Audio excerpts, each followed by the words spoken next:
So she asked me, Daddy, can you tell me a bedtime story?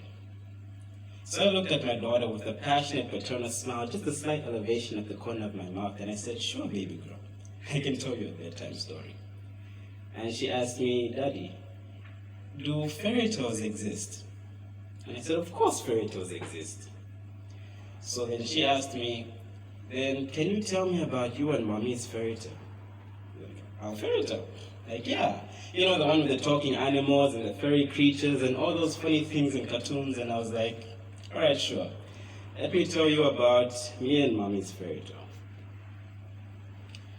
Tale as old as time, song as old as rhyme. Mommy was the beauty to this beast.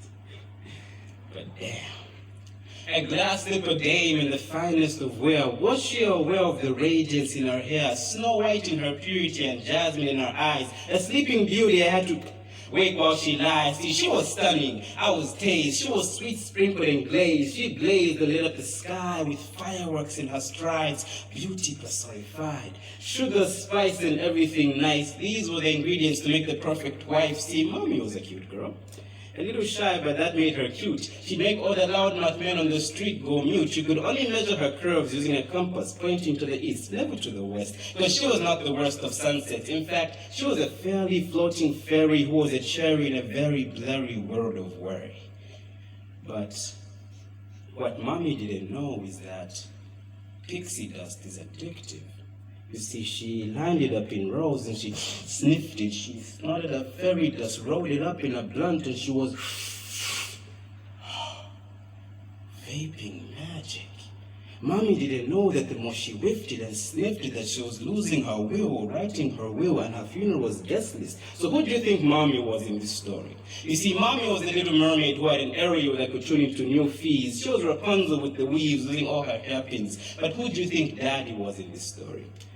Well, I don't mean to brag, but Daddy was Prince Charming. Dashing with the charm, and Aladdin ready to save Jasmine from harm. I was a King Triton, or Puss in Boots who was aloof. Okay, maybe I'm exaggerating a little, but let me tell you the truth, baby girl. Mommy was Little Red Riding Hood.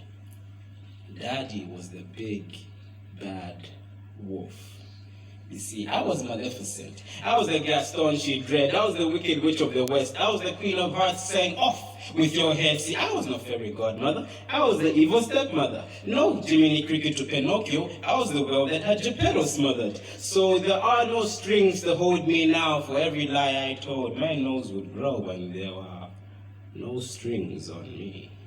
You see, our love was like a Transylvanian vampire, because every night it would lay in a coffin. I invited her to my gingerbread house, and of course I threw her into the oven, so fee, fi, fo, fum was the sound each time this giant would walk. Mommy's dreams and ambitions reached the sky, but I chopped down her beanstalk. Again, I'm exaggerating a little.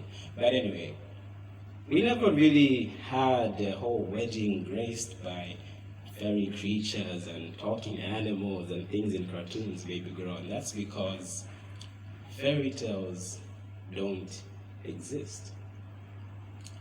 And since me and Mommy never got together, that means you, baby girl, you are a fairy tale, and fairy tales don't exist. So I watched my daughter fade away to pixie dust. And I realized that the bedtime story was really for me. Thank you very much. Wow.